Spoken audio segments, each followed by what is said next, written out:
Dear student, आज के video में हम लोग चैप्टर 7.3 के पार्ट 1 के अंतर्गत चैप्टर 7.3 के क्वेश्चन नंबर 1 को सॉल्व करने से पहले एक फार्मूला जानेंगे। वह फार्मूला कुछ इस प्रकार है कि यदि किसी त्रिभुज के तीनों शीर्ष दिए गए हों, जैसा कि देख रहे हैं आप कि तीनों शीर्ष ए बी सी ये दिया गया है, जिसमें ए का निर्देशांक x1 y1, बी का x2 y2 और सी का x3 y3 है। तो वृत्त का वो त्रिभुज का क्षेत्रफल कैसे ज्ञात करते हैं? तो उसका सूत्र होता है कि 1/2 x1 y2 minus y3 plus x2 y3 minus y1 plus x3 y1 minus y2। तो इस फार्मूले पे रख देते हैं तो इस तरह से वृत्त का क्षेत्र वो त्रिभुज का क्षेत्रफल ज्ञात हो जाता है। अब क्वेश्चन नंबर 1 को सॉल्व करते हैं। क्वेश्चन नंबर 1 में कुछ इस प्रकार दिया गया है, 3 बिंदु दिए गए हैं त्रिभुज के, इसी त्रिभुज का क्षेत्रफल ज्ञात करना है। तो हमने मान लिया कि पहला बिंदु x1 y1, दूसरा x2 y2, तीसरा x3 y3 है। अब इस फार्मूले पे रख देते हैं तो x1 के जगह पे देख रहे हैं 2, तो 2 लिख दिया गया। उसके बाद y2 के जगह पे 0 माइनस y3 के जगह पे -4, तो माइनस माइनस प्लस हो जाएगा। उसके बाद आप x2 रखिए तो x2 देखिए -1 दिया, -1 लिख दिया गया। सूत्र में y3 माइनस y1, तो y3 की जगह पे -4, y1 की जगह पे -3, -4 -3 x3, तो x3 की जगह पे 2, y1 माइनस y2 मतलब 3 माइनस 0। अब इसको सॉल्व करेंगे तो ये माइनस माइनस प्लस हो जाएगा, 4 दूना 8 हो जाएगा। ये 7 होगा, 7 में -7 में -1 का गुणा करेंगे, माइनस माइनस प्लस, और 3 दूना 6, तो ये आ जाएगा। सबको जोड़ेंगे तो ये आ जाएगा 21/2, मतलब इस त्रिभुज का क्षेत्रफल हो जाएगा 21/2 वर्ग इकाई। इसका जो सेकेंड क्वेश्चन है सेम ऐसे ही लगेगा, केवल ये बिंदु बदल दिया गया है। आप इस सूत्र पे रख के स्वयं सॉल्व कर सकते हैं। अब हम लोग देखते हैं फिलहाल क्वेश्चन नंबर 2। कहा जा रहा है कि निम्न में के का मान ज्ञात कीजिए ताकि ये दिए गए बिंदु संरेख हों। मतलब ये जो बिंदु दिए गए हैं वो संरेख हैं, तो के का मान ज्ञात कीजिए। तो जब संरेख होता है तो त्रिभुज का क्षेत्रफल 0 होता है। मतलब ये कि इन बिंदुओं से त्रिभुज का क्षेत्रफल निकालेंगे और क्षेत्रफल का मान 0 रखेंगे, तो वहाँ से हमको के का मान ज्ञात हो जाएगा। तो ये क्वेश्चन नंबर 2 के हम क्वेश्चन नंबर 2 के सेकेंड क्वेश्चन को सॉल्व कर रहे हैं, जिसमें ए बी सी इस तरह निर्देशांक दिया गया है। तो त्रिभुज का क्षेत्रफल का सूत्र आप जानते ही हैं, जैसे ऊपर बताया गया है। ये इस सूत्र पे रख देंगे तो रखेंगे तो पहले होता है x1 की जगह पे 8, y2 माइनस y3, तो y2 की जगह पे -4, ये माइनस माइनस प्लस हो गया है, प्लस x2 मतलब के ब्रैकेट में y3 माइनस y1, तो y3 की जगह पे -5 माइनस y1 की जगह पे ये, प्लस x3 मतलब 2, y1 माइनस y2, तो y1 है 1 और ये y2 तो -4 है, माइनस माइनस प्लस हो गया। इसको सॉल्व करेंगे तो हाफ हो जाएगा। यहाँ पे देखिए ये 5 में से 4 गया, 1 8 एकम 8, और ये -6 में के का गुणा करेंगे, -6 के, और 4 1 5 दूना 10। अब इनको जोड़ेंगे तो 18 हो जाएगा, -6 के 0। दोनों में हम 2 कॉमन ले रहे हैं, 2 से 2 कट जाएगा, तो 9 माइनस 3 के इक्वल टू 0। देन इसको इधर लाते प्लस हो गया, तो 3 के बराबर 9, तो 3 से काट देंगे तो 3 3 का 9, मतलब के का मान आ जाएगा 3। अब इसका जो दूसरा का पहला सवाल है ठीक इसी प्रकार है, इसको स्वयं आप सॉल्व करिएगा। क्योंकि दूसरा में प्लस माइनस ज़्यादा था इसलिए मैंने दूसरा को सॉल्व किया। पहला इससे आसान है। प्रक्रिया सेम यही है कि त्रिभुज का क्षेत्रफल निकाल के 0 कर देना है और इस तरह से के का मान ज्ञात हो जाएगा। नेक्स्ट क्वेश्चन तीसरा है। कहा जा रहा है कि ए बी सी एक त्रिभुज है जिसके निर्देशांक दिए गए हैं। देखिए ए बी सी के निर्देशांक दिए गए हैं।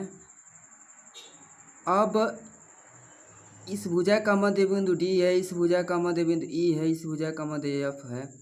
तो बोला जा रहा है कि छोटा सा त्रिभुज का क्षेत्रफल और बड़े से त्रिभुज के क्षेत्रफल में अनुपात ज्ञात कीजिए। तो सबसे पहले आप क्या करें कि जो बड़ा वाला त्रिभुज है तीनों का निर्देशांक ज्ञात है, इसकी सहायता से त्रिभुज के फार्मूले से, त्रिभुज के क्षेत्रफल के फार्मूले से बड़े वाले का क्षेत्रफल निकालें, जिसको निकालना एकदम आसान है। हमने मान लिया ये x1 y1 है, ये x2 y2 है, ये x3 y3 है।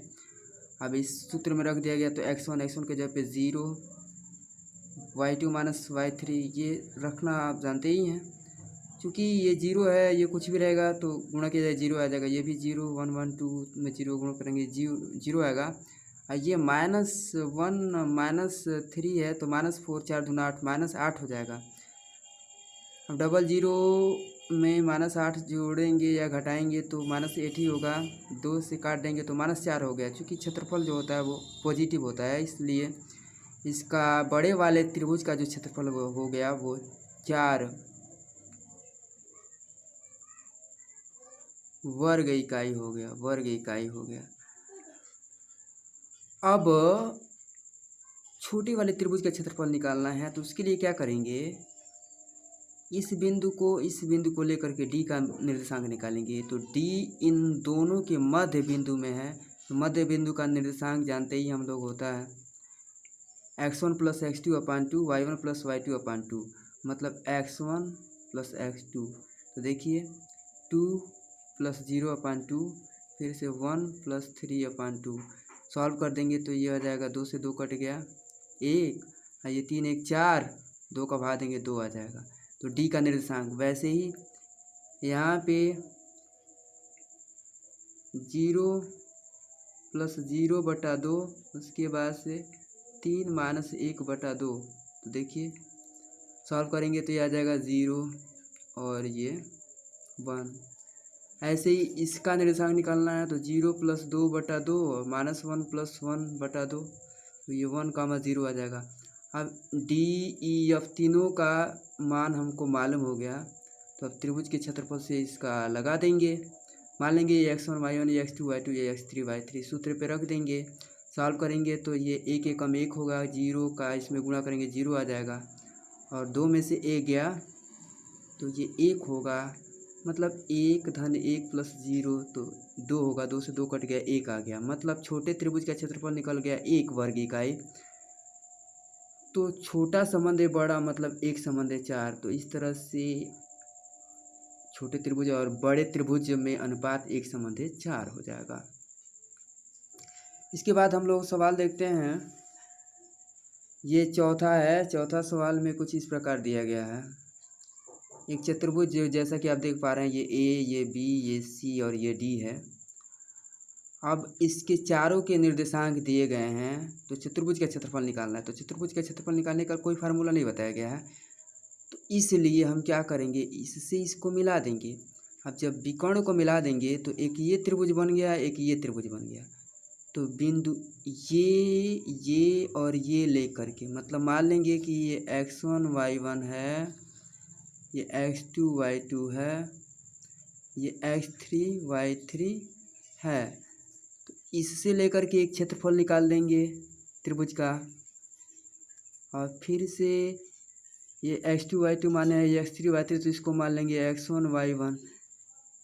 तो इतने को लेकर के एक त्रिभुज का क्षेत्रफल निकाल लेंगे अलग, और दोनों त्रिभुज के क्षेत्रफल को जोड़ देंगे तो वो चतुर्भुज का क्षेत्रफल निकल जाएगा। तो इसको निकालना एकदम आसान है, आप लोग स्वयं करेंगे। तो इस तरह से हमने समझा दिया कि चतुर्भुज का क्षेत्रफल निकालने के लिए विकर्ण को मिला देते हैं, 2 त्रिभुजों में बढ़ जाता है।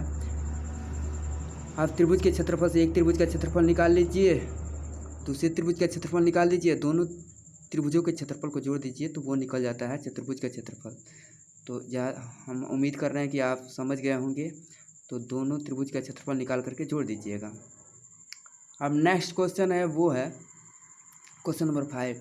क्वेश्चन नंबर 5 में कुछ ऐसा एक त्रिभुज दिया गया है, ऐसा त्रिभुज दिया गया है, A B C के निर्देशांक दिए गए हैं। अब A से D को मिलाया जा रहा है, ये माध्यिका है। तो माध्यिका का मतलब ये बीचों बीच में होगा, मतलब BC के बीचों बीच में D होगा। तो बोला जा रहा है कि AD जो है वह इसे 2 त्रिभुजों में बांट रहा है, ऐसा आप सिद्ध कर दीजिए। तो ऐसा करने के लिए क्यों नहीं हम सबसे पहले D का निर्देशांक निकालें। तो D का निर्देशांक निकालने के लिए देखिए यहाँ निकाला हमने 3 धन 5/2 और -2 धन 2/2। देखिए यहाँ पे तो ये आ गया 4,0, इसका निर्देशांक निकल गया। अब हम क्या करेंगे कि इसको लेके एक त्रिभुज का क्षेत्रफल निकालेंगे। वो त्रिभुज होगा ABD। तो त्रिभुज ABD का क्षेत्रफल निकालते तो 1/2 सूत्र के अनुसार रख देंगे, ये जो माने हैं तो सूत्र के अनुसार रखेंगे तो ये 4 दूना -8 आएगा, 6 18 आएगा। ये -6 में से 2 गया तो -4 आएगा, 4 चौको 16। इसको सॉल्व करेंगे तो -6 आएगा, काट देंगे -3 वर्ग इकाई। क्षेत्रफल आपको बताया गया कि प्लस में ही होता है, माइनस रहता है तभी प्लस में लिखते हैं, तो 3 वर्ग इकाई हो गया। अब इसी प्रकार इस बिंदु को लेकर के क्षेत्रफल निकालेंगे।